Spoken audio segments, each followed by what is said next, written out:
Les États-Unis est un pays qui se situe au nord du continent américain. Il partage une frontière avec le Canada au nord et le Mexique au sud. Il est bordé par l'océan Atlantique à l'est, l'océan Pacifique à l'ouest et le golfe du Mexique au sud. Intéressons-nous d'abord à l'organisation du nord-est des États-Unis. C'est dans cette partie du territoire que les colons européens vont débarquer. C'est pourquoi on y trouve des villes importantes, comme la capitale Washington, la plus grande ville du pays avec 20 millions d'habitants, New York, une autre très grande ville au sud de la région des Grands Lacs, Chicago. Sur le littoral atlantique, il y a également des villes importantes, comme Boston et Philadelphie, mais aussi des villes de plus de 100 000 habitants, comme Baltimore ou Charlotte, ce qui fait de l'espace nord-est des États-Unis la zone la plus peuplée du territoire.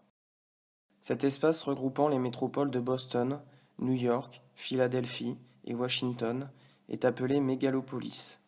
La mégalopolis n'est pas seulement un espace très urbanisé, c'est aussi un lieu de pouvoir et d'influence mondiale. Washington est un pôle de pouvoir militaire avec le Pentagone et politique avec la Maison-Blanche. Mais c'est New York qui symbolise le plus le dynamisme du nord-est des États-Unis. Le cœur de la ville se trouve sur l'île de Manhattan. Le paysage urbain est marqué par des centaines de buildings qui culminent pour certains à 500 mètres de haut. On retrouve à New York tous les aspects de l'hyperpuissance des États-Unis qui montrent l'influence de la ville au niveau mondial.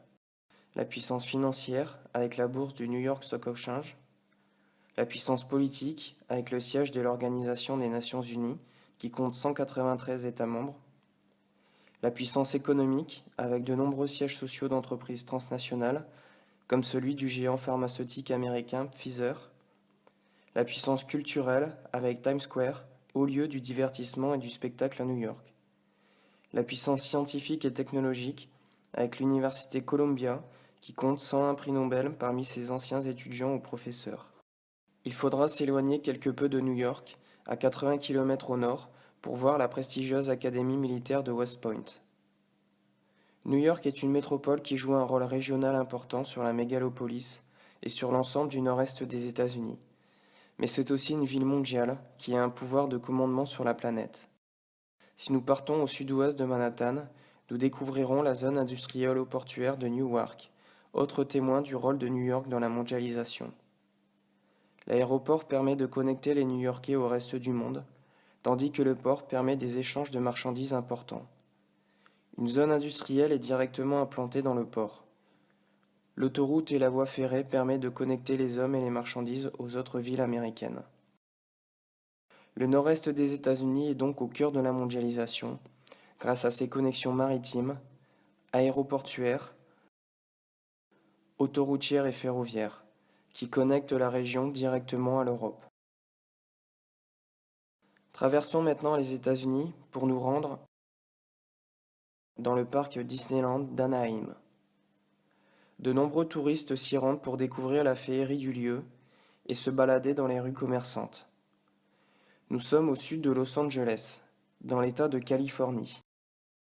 La ville de Los Angeles est la deuxième ville des États-Unis qui, comme New York, a une grande influence sur la région, mais aussi sur le pays et le reste du monde. C'est dans cet espace maritime et ensoleillé que l'on va trouver ce célèbre lieu touristique qui est le parc Disneyland. En Floride, près de Miami, autre espace tout aussi maritime et ensoleillé, on trouvera également un autre parc Disney dans la ville d'Orlando. Ainsi, cet espace américain, qualifié de Sunbelt, ceinture du soleil en français, va attirer de nombreux touristes étrangers. La Sunbelt est aussi célèbre pour d'autres activités que le tourisme, comme à San Francisco. C'est là que se trouve la Silicon Valley, qui regroupe des industries de pointe, des universités prestigieuses et des grands centres de recherche.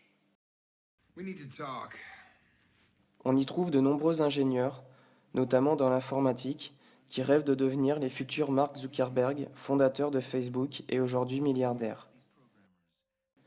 Beaucoup de migrants très qualifiés s'installent dans la Silicon Valley, attirés par les hauts salaires qu'elle propose. Il y a notamment des Chinois et des Indiens. En plus du climat ensoleillé, les entreprises de la Silicon Valley proposent un cadre de travail agréable à ses employés pour attirer les plus grands ingénieurs. Wait a sec. What is this file size? 1.2 megabytes? No way. Wow. That doesn't sound at all downgraded. Mais c'est aussi un monde de businessmen qui cherchent à s'enrichir en commercialisant les innovations des ingénieurs. $300,000 for 10% of your company. Okay, 4 million. Can I say something real quick? I know it's stupid, but let's just think different. Let's make it happen. La Sunbelt est donc un espace d'industrie de pointe qui concentre des entreprises innovantes dans des technopoles comme la Silicon Valley à San Francisco, qui va attirer des cerveaux venus d'Asie et d'Europe.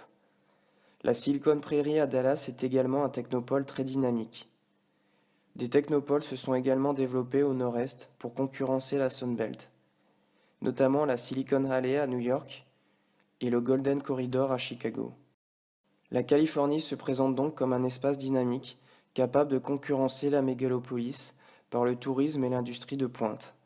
C'est pourquoi, comme dans le nord-est des États-Unis, on y trouve des moyens de transport performants, tels que le port et l'aéroport de Los Angeles, respectivement premier et deuxième du pays.